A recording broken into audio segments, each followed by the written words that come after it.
Hi everyone, welcome back and welcome to my office. Really good to be here. I'm not working full time in the office, but time to time come in and do work in the shul. And so it's great to be able to welcome you all in to my office in shul.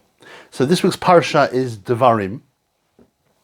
And the word Devarim, we call it Deuteronomy in the Latin, but Devarim, words, we're told these are the words that Moses spoke to the Bnei Yisrael. Eile ha-devarim asher diber Moshe el Bnei Yisrael. Devarim, words. Moshe speaks. And what's fascinating, and is picked up by the Midrash, is that when God first asks Moshe to be the prophet to the Jewish people, to bring us out of Egypt, Moshe says to God, Ein ish devarim anochi. I'm not a man of words.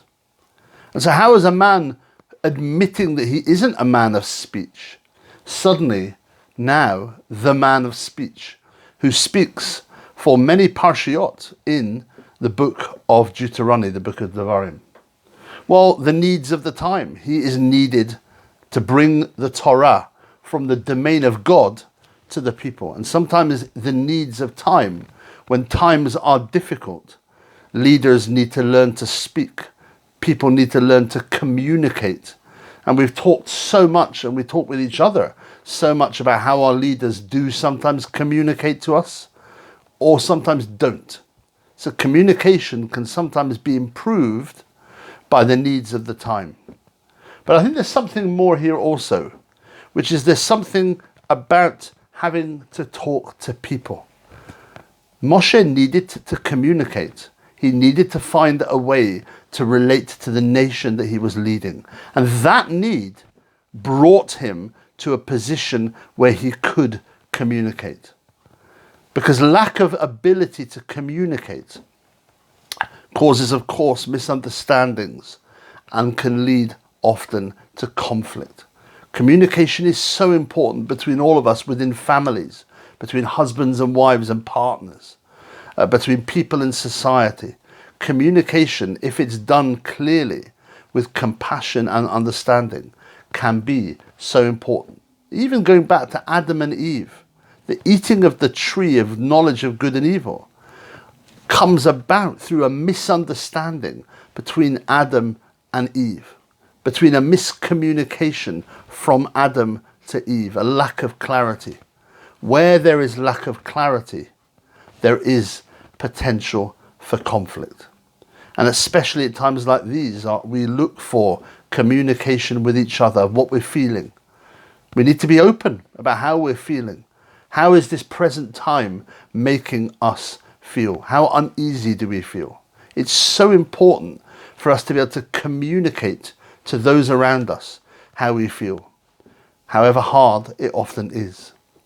Because from that lack of communication can come anger, misunderstanding, and conflict.